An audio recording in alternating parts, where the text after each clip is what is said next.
I'm back with a bang.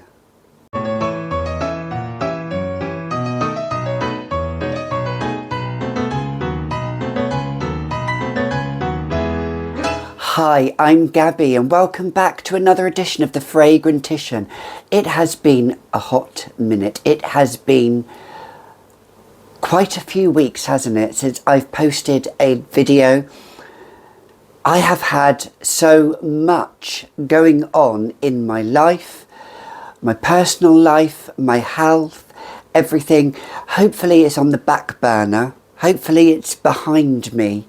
But this time, while Claude and I just settle down here, he's settling on my lap here, let's get into it. Let's talk about what we love talking about. And I have to say thank you for those who've reached out to me.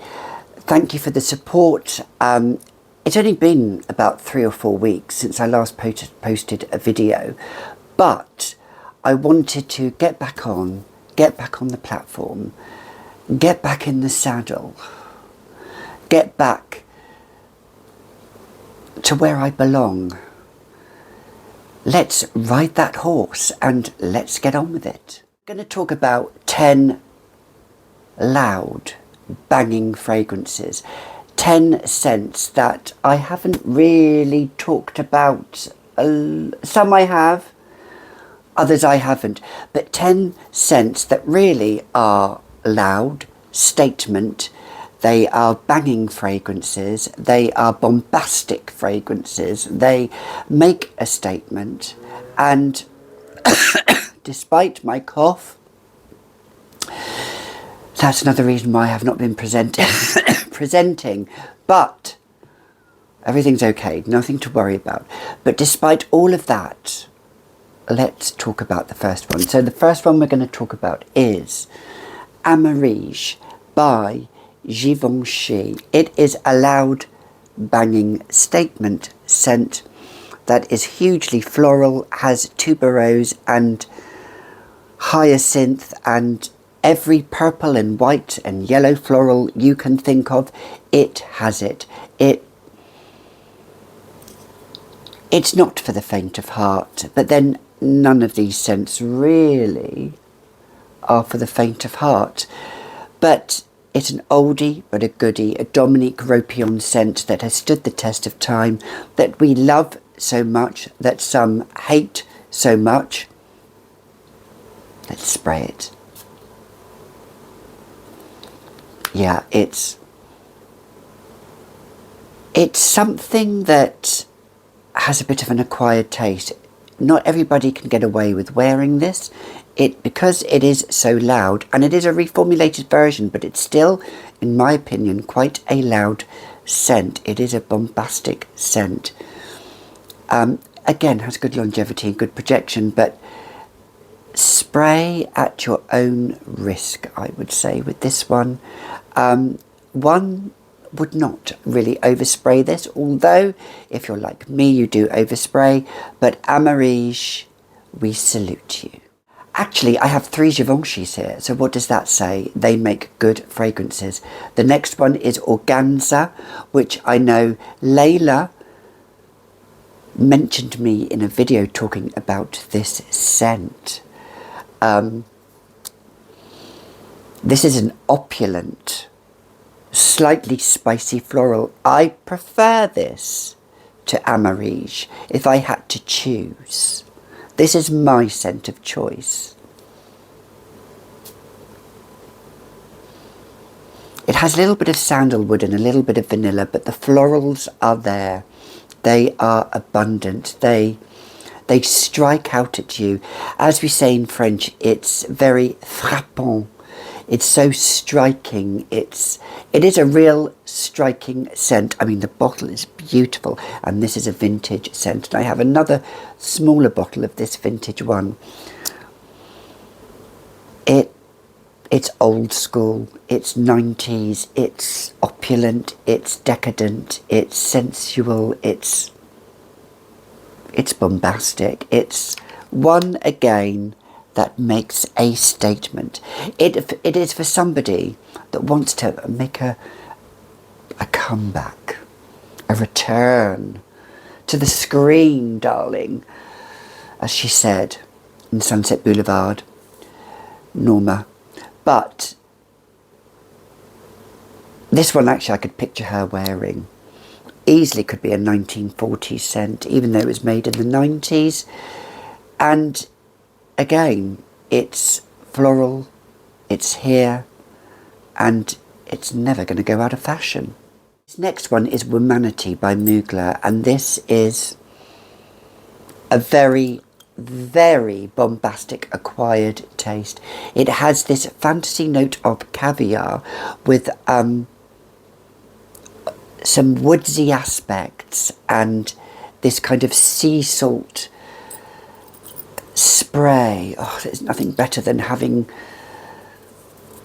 you know, that salty spray in your face, is there? Oh, have we been there? Have we been there? Yes. If you've had a salty spray in your face, comment down below. Yes, it's giving everything and more. Upon first burst, it has this almost effervescent quality, but it dissipates within 5 minutes, less than that. And it goes down to this smell of, some say woman. I say it's womanity. The bottle is beautiful, absolutely beautiful. And this is a vintage formula. Oh my gosh, it's actually a scent that there's something in it, that's something magical that kind of turns me on almost. I don't know what it is. It's weird. I'm actually going to spray a little bit on my hand. The spray on this isn't actually the best spray. It's magical. If you can, hunt it down. It will envelop you. This next one is probably the least bombastic, but it's still bombastic nonetheless. It has moderate projection and moderate sillage, but in the opening it is really loud. It is like a crescendo of waves over you. Oh, let it wave over me. So yes, this is a wave of, I don't know why I've got my hand up like this, like like I'm going to catch something. God, at the moment I can only catch a cold. I can't even catch a one-night stand. Oh, yes, it is smoky. It is a jazz nightclub. It is whore. It is whore in a bottle. And I love it. I think it's a daring scent. It's a scent that is no longer available to buy unless you source it from a reputable seller online. But this is, I love this so much. I have another bottle of this. This is how much I love it. And it took me a long time to find a reputable seller that's selling this, because there are fakes of this, beware. This has this peachiness combined with some sweetness, combined with florals, combined with, it's a den of opium, hence the name. It's quite hypnotic. I will say though, in the opening, just for about 20 seconds, I need that smell to go. I don't know what it is. It just, you take a breath in, you know. Have you ever had that breath in when you just can't take any more? But anyway, after that opening, after that shock of, oh my God, is it really like that? Yes, you know, it just kind of goes down and you're then relaxed. You know, you've had your fix of diazepam. Not that I'm saying that, you know, oh, we can all dream, can't we? Anyway, back to the fragrance. I'm on to something else here. So anyway, Belle d'Opium. peachiness, floralness, smokiness, almost a leathery feel to it, although there isn't leather in this, but it is a bombastic come to mama fragrance. Niche on my list, and it is by Amouage Portrayal. This is in the lines of Baldopium. It has smokiness, but the jasmine in this, oh, it's, oh gosh, no, that I didn't like. Nah, let's spray it in the air. Let it wash over you. Yes, it is jasmine, it is Middle Eastern. It is jasmine that I feel it's picked at sunset. You're laying on your bed. You're just waiting for anticipation. And as he caresses your body, going higher and higher until you're just melting. And you've got to clean the bed sheets next day. It's that kind of scent. It is smoky jasmine, opulent, and it's strong. It has backbone, it has guts, and the bottle. Look at the bottle, it's just, yeah, Amouage fragrances are an enigma, some of them, and this is one of those. This is an enigma. It is full of Eastern promise. If the girl was doing the Turkish Delight ads, do you remember her? Back in the 80s, she would be wearing Portrayal by Amouage. So we've come halfway and we're at another Givenchy, and it is L'Interdit, the Rouge edition. Now I picked this one because it is a spicy tuberose. Look at that spray. Oh yes. Oh, nothing better than having a facial. But yes, this is spicy tuberose, and it has this kind of dry, hot feeling around it. It is, again, tuberose combined with ginger and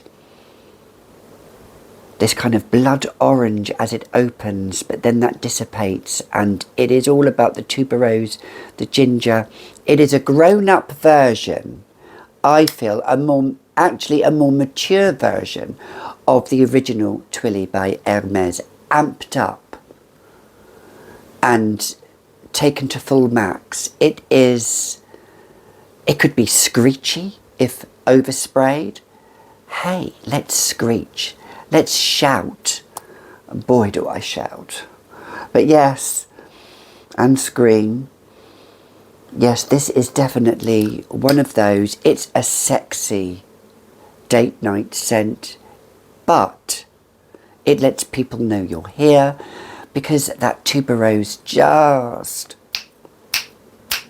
Yes, Queen, we're coming through. Need I say more? Speaking of queens, this is the Queen of Hermes. This is 24 Faubourg, the one that Princess Diana supposedly wore. This came out in the 90s. Now this, I have a bit of a love-hate relationship with. I have to be in a certain mood to wear this. This Richard loves on me, but once I did spray a hell of a lot. Excuse my cough. But it's life.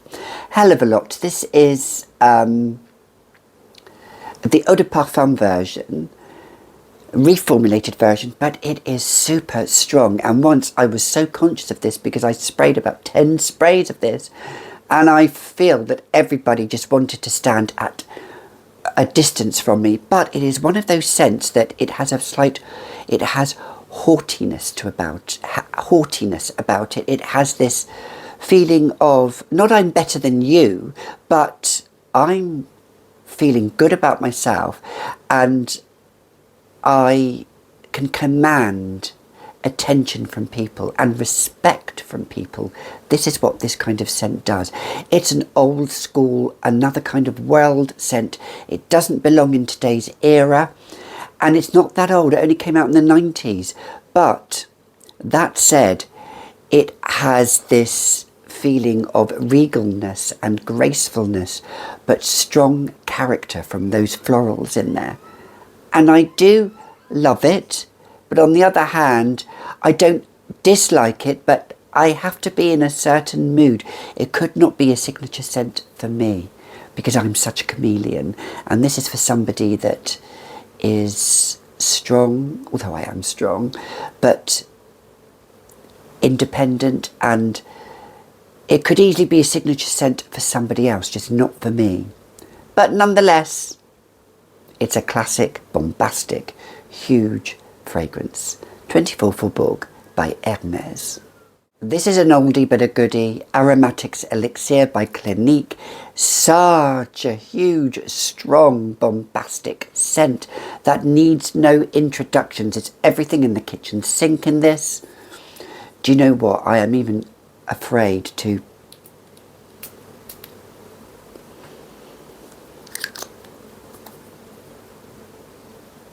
I wore this back in the day in the 90s thinking I was the real dog's doodahs, and this, I had so many compliments from men. This was a clubbing scent for me. I would go out clubbing in this.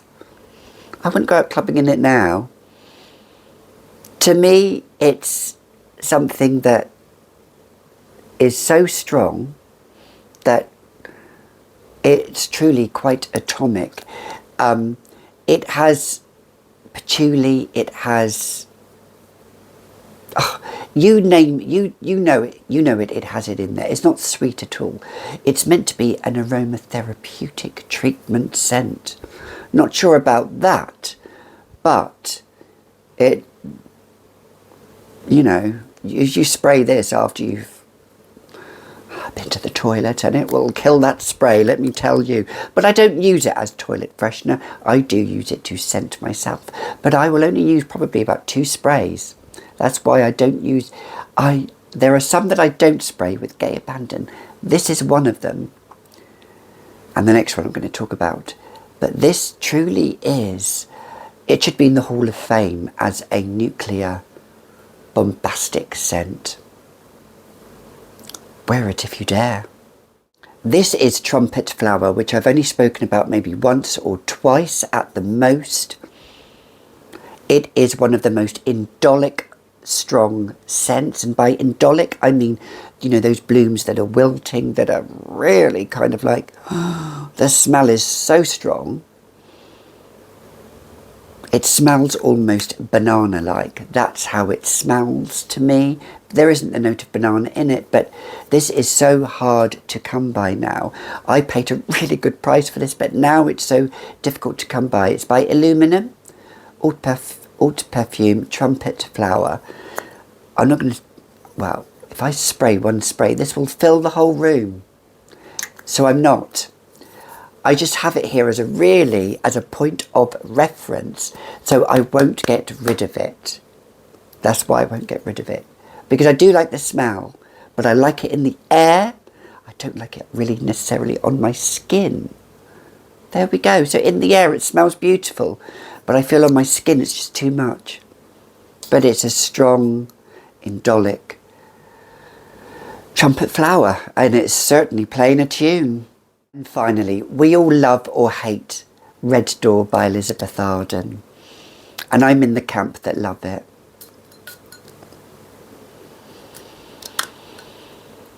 Oh, actually, no, yeah.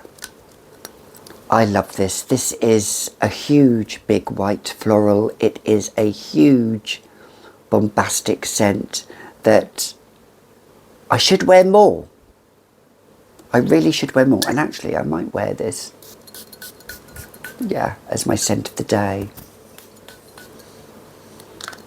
Because it's one of those scents that has I feel that although this is such an overlooked scent, it is almost, I feel, aristocratic. This is the kind of scent I would describe this. It's aristocratic. It's, oh yes, oh darling, yes, we are going to the Ritz today. I can't do an accent like that, but but it's so inexpensive and it's so overlooked, and it needs to be talked about more. And if you dislike it intensely, that's absolutely fine. And if you love it to death like I do, then that's absolutely fine too. Oh, yes. Yes, darling, she shall go to the ball. Oh, I wish I could. The only ball I'm going to be going to is to the dogs. But anyway, this is,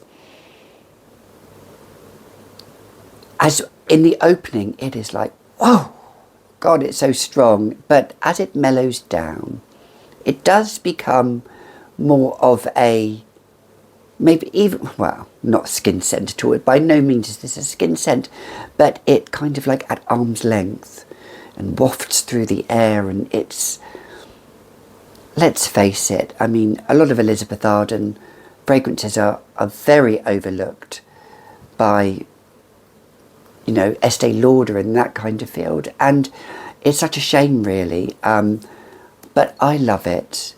Loud, you know, it could be, I don't want to say going to church scent. It's not going to church scent at all. It's not a clubbing scent. But it is, again, when you're in that certain mood, like Faubourg from Hermes, and I'm in that mood today, obviously, and I don't care what anybody thinks of me. I really don't. I've come this far not to have come this far. So let's just all give a round of applause for Elizabeth Arden, Red Door. So my little pretties, what are your bombastic, loud nuclear scents that make a statement?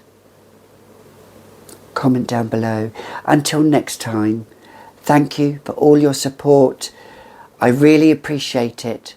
I'll see you in the next video. And bye for now.